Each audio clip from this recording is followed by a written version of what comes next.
is a time in your life that you can no longer continue to grieve about who walked away, who abandoned you, who forsook you, who left you, who walked away. You've got to stand up and recognize that God doesn't need anything that you lost to bless you. God will always use what you got left.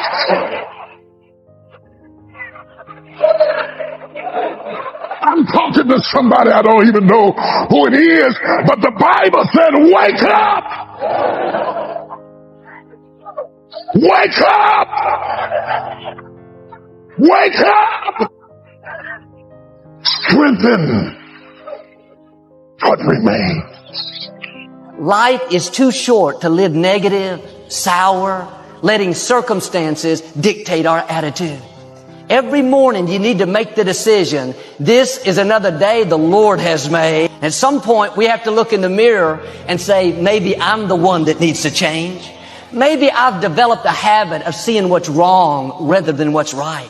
Maybe I've trained myself to be negative, disrespectful, hard to get along with. That's why it's so important every morning to put on this fresh, new attitude. I'm excited about this day. I don't have to go to work. I get to go to work. I'm grateful for this job. I'm not focusing on what's wrong. Lord, I want to thank you for what's right in my life. You know what you're doing? You're cleaning your windows. What is it that prevents people from doing the things they already want to do in life? The most basic answer, I'm sorry it's so simple, but it's true, it's fear. You know, people make it this complex process. This woman was telling me that I don't understand why they don't do this, why I feel this way. I said, it's called fear. Everybody's afraid we're not enough. Everybody's afraid we're not rich enough, smart enough, young enough, quick enough, fast enough. It's human nature.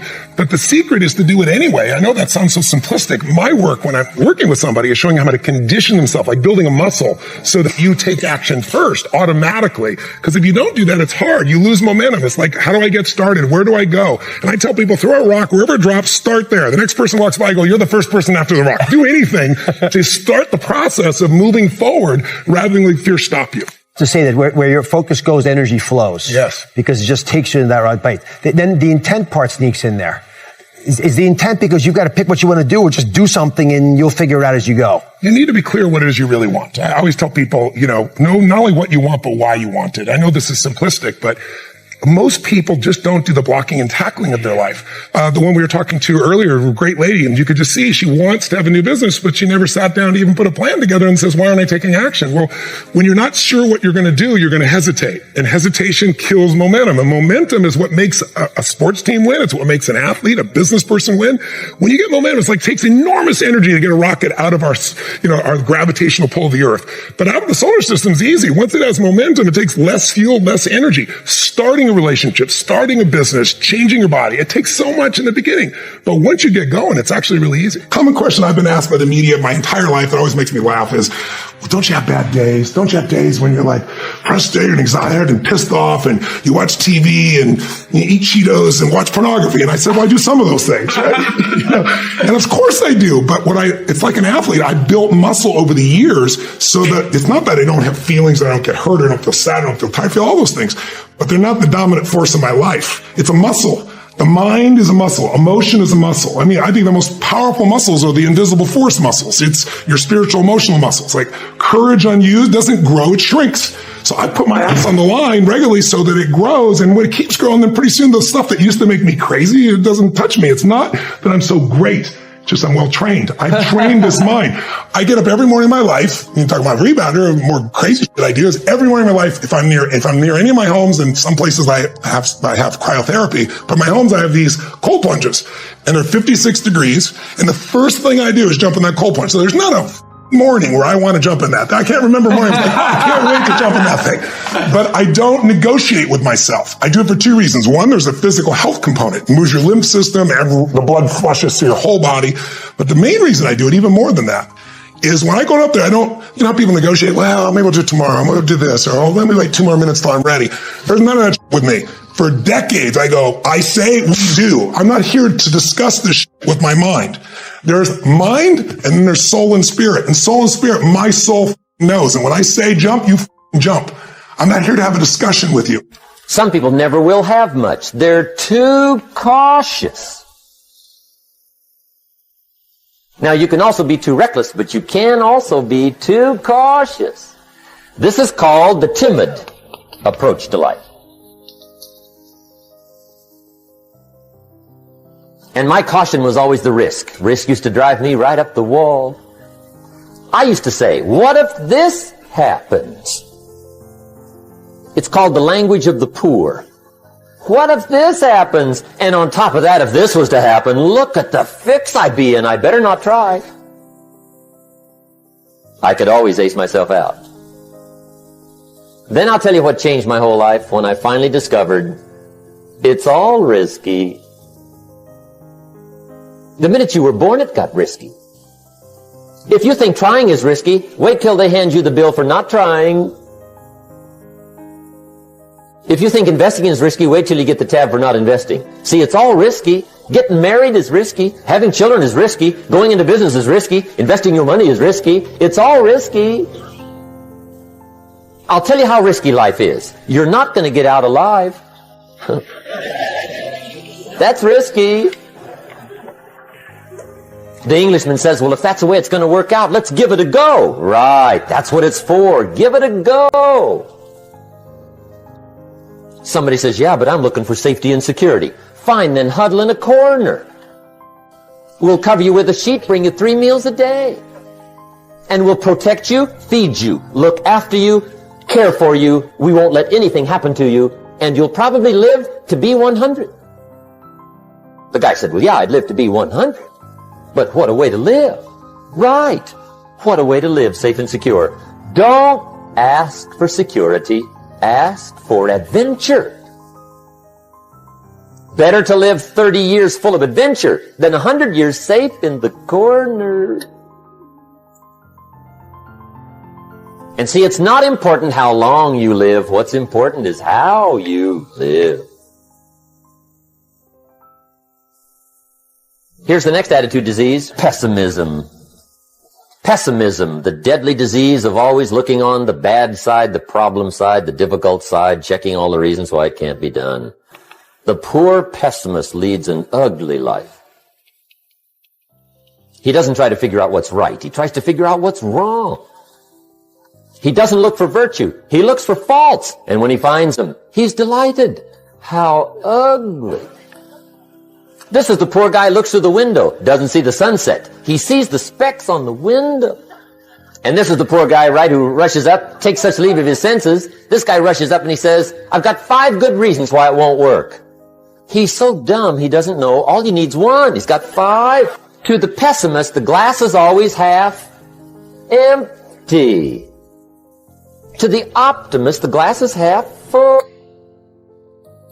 Why would the same measure affect people 2 different ways? Answer, it all depends on how you look at it.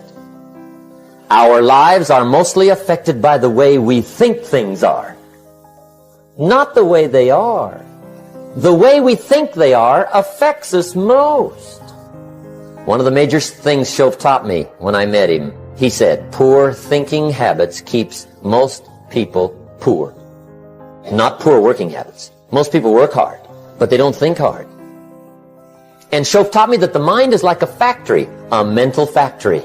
And whatever you think about all day long pours ingredients into this mental factory. And that's what builds the economic, social, financial fabric of your life. He quoted me a Bible phrase that says, as you think, so you become. How awesome. Dr.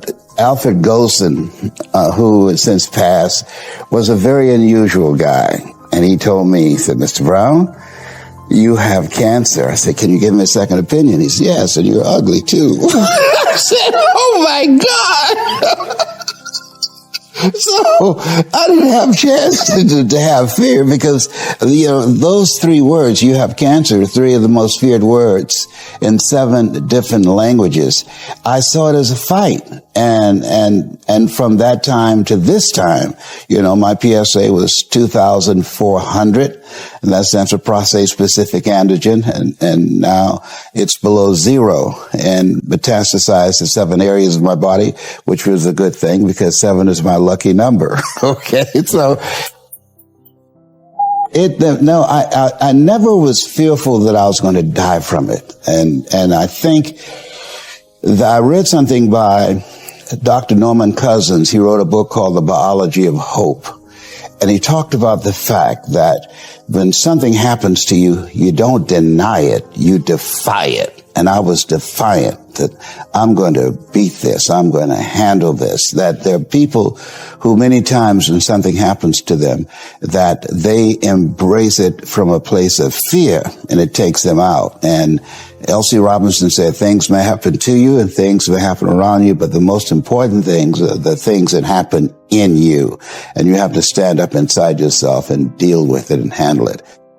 This is our world. We go to church here. We work over here. We go get our coffee over here. We go to this park over here. We usually go over here, hang out with friends. This is our favorite club. This is our world. We all live in this bubble. What you got to do to get the life that God wants you to have, you got to put more air in your bubble. You got to blow your bubble up. Expand yourself. Take yourself out your comfort zone. Do not live in your bubble. If you stay in your comfort zone, that's where you will fail. You will fail in your comfort zone. Success is not a comfortable procedure. It is a very uncomfortable thing to attempt. So you got to get comfortable being uncomfortable if you ever want to be successful. Start putting some pressure on. Put some pressure on yourself. Now, like I was telling you before, if you want to be ordinary, you ain't even got to listen to me. If you think ordinary's cool, ain't no problem. It's some really, really wonderful ordinary people. But if you are sitting in this room and you have extraordinary aspirations, then you're going to have to do extra. But here's the fact. All of you have extraordinary capabilities. All of you. You have to decide if you are willing to do the things to put you in that category. Rich people don't sleep 8 hours a day. That's a third of your life. It ain't but 24 hours in a day. You cannot be sleep 8 hours a day. You can't live in LA and wake up at 8 o'clock in the morning. It's 11 o'clock on the East Coast. The stock market been open 2 hours. They already making decisions about your life and your ass was sleep. I'm gonna ask you one question, I'm gonna go. How many of you in here know somebody who loves to sleep? Who knows somebody that loves to sleep? Let me ask you something. Ain't they po? Rich people think different. So what I'm gonna put in your head today is rich people concept. Because here's the deal. All of you have everything it takes to become rich. You just don't believe. Now, if you can develop this theory that I'm about to share with you, I have the way for you to be rich. This is it. First of all of you have a gift. God gave it to you when he created. God never created a single soul without giving them a gift. That's the God that created. He's a very smart God. When he made you, he put the gift inside. It ain't under no rocks. You ain't got to go drill it. God put what you needed inside of you at birth. All of you have a gift. It is the thing that you do the absolute best with the least amount of effort. That's your gift. Anything else you doing, you wasting your time. Do you hear me? You wasting your time.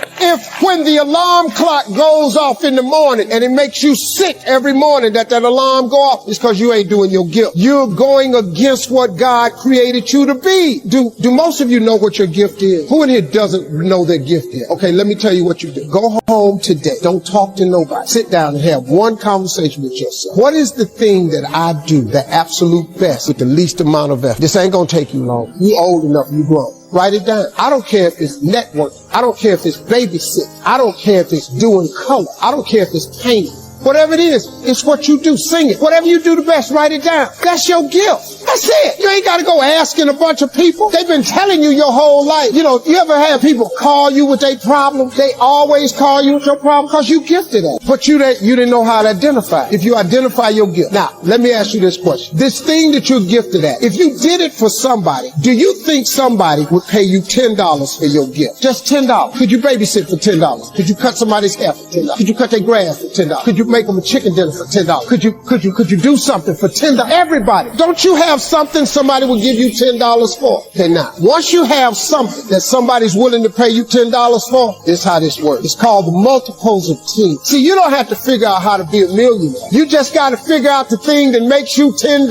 So now here we go. You do it and you make $10. As soon as they pay you the 10, go do it 10 more times. Whatever it was. Watch some more kids. 10 more times. Get another 10. You got $100. When you get $100, whatever you did to make that $100, listen to me, do it 10 more times. You ain't got to get tricky with it. Just do it 10 more times. You'd have made $1,000. Whatever you did to make the $1,000, don't get smart. Stay stupid now. Do it 10 more times. You have now made $10,000. Hold up. Now we finna grow a little bit, but guess what you got to do to grow? You just got to do some more. Whatever you made $10,000 doing, I need you to do it 10 more times. What you tripping for? If you do it 10 more times, you got $100,000. Now you might have to hire some people to make this happen. You got to figure that part out. But all you got to do is do what you did for $10. Once you make $100,000, if you just do it 10 more times. Negative thinking is a major problem because you got to get control of this. You actually can control what this does. No one else is in charge. If the devil is in charge, it's because you gave him permission. You allowed him in. If God is operating up there, it's because you gave him permission. It's not a magic trick, man. If you want to be successful, you have to get control of this. You can eradicate negative thinking from your life. Now, it's not going to say you're not going to ever have a negative thought. That's not human. I have them, but I don't have them nowhere near as frequent as I used to because I learned what they are, how they work. I get rid of them. I don't have time for you. I'm on a positive track. I got things I'm trying to accomplish. I'm trying to be successful and I'm trying to be happy. If you're trying to be successful or happy, you have no room for negativity. The best way to mask yourself from negativity every morning is to start with gratitude. I'm telling you, man, it's a very simple process. Now, there are some books that you can buy. There's Norman Vincent Peale's The Power of Positive Thinking. It's a very old book. It's only in paperback. It's called The Power of Positive Thinking by Norman Vincent Peale. I read this book when I was 20. It started the process to changing my life. Then I read a book called The Magic of Thinking Big. It's by David Schultz. This just trains you how to think big. You know, it doesn't take any more brain power to think big than it does small. Big thinking gets rid of negativity. Dreams and visions gets rid of negativity. The devil is listening to you. So his job is to dissuade you. His job is to keep you off track. Devil ain't got but one job. He don't want you to be successful. He don't want you to discover your dream. He don't want you talking to God. So he get busy. He busy, man. Send people your way all the time. He all over the internet. He all over social media. The devil got imps. He got people working with him all the time. All they do is just do what he says. But you can control this part. Now, what you cannot do is bury yourself by using your success compared to other people. See, because here's the danger. Let me teach you this. Success is not how far you got. Because see, you're going to be disappointed all the time. Because somebody always further than you. So now you'll forever be disappointed. Success ain't how far you got. Success is how far you got from where you started. That's your success. You can be successful. But if you constantly looking at somebody else, if I look at Oprah money, I start feeling bad about me. Cause I ain't got Oprah money, man. Oprah got $1 billion. I don't have nowhere near no $1 billion. But you mean to tell me that I ain't smart enough to go, Steve, you used to stutter. You couldn't talk outside your house. Steve, you flunked out of school. Steve, you don't have a degree. Steve, you lost everything twice. Steve, you've been homeless and you lived in a car. See, I did all that. Oprah ain't done none of that. So my success ain't from where I am. It's from where I start. So guess what? I'm a successful person. Are there some things from your service that you can't shake? So for example, you still wake up at 4:30 in the morning to go work out. Why would you not wake up at 4:30? Well, what does this bring to you? Waking up early, you just get a jump on the day. The reason I wake up at 4:30 in the morning is no one else is awake yet. So that gives me the opportunity to do things that I need to get done kind of selfishly for myself. And the big one in that category is working out. And it doesn't feel good at 4:30 when you get up, but by the time 7 o'clock rolls around and you've already worked out and you've already gotten some work done and you've got some time to say goodbye to your kids before they go to school, it's infinitely better than sleeping in until 6:45 and you get out of bed and now you missed your kids going to school or whatever. You're not prepared for the day. It's awful. So if someone, maybe they don't have time to work out or they just need something that could be like a quick fix, is there something that you recommend? Oh yeah. Workouts don't have to take a long time. Workouts can be very quick. Matter of fact, go do 2 minutes of burpees. As many burpees as you can in 2 minutes or 4 minutes or 6 minutes. Go and sprint. Go and do anything very intensely for a short period of time and you'll get great benefit out of it. Something I'm sure you hear a lot is 4:30. Like this either just can't fit into my schedule or if I'm going to be realistic, I'm probably not going to wake up at 4:30. What do you tell people?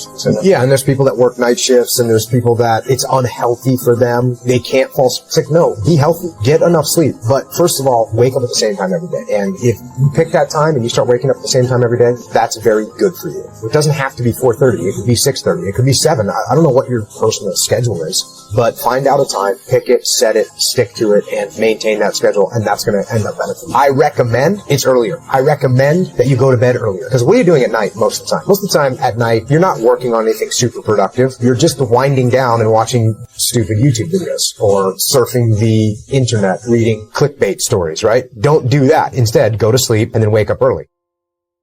And your master key. I used to have the feeling that everyone else in life had, At one time or another, been issued instruction books or how to make life work, and I, for some reason, wasn't there when they passed them out. I felt a little like a Spanish poet, Cesar Vallejo, who wrote, "Well, on the day I was born, God was sick." Still struggling in my mind, 30s, with pessimistic outlook and no sense of purpose. I voiced my frustration once to a friend of mine who recommended a book to me. Until that time, I didn't really believe that there could be a book that could tell you how to make your life work. The name of the book was The Master Key to Riches by Napoleon Hill. It sat on my shelf for quite a while.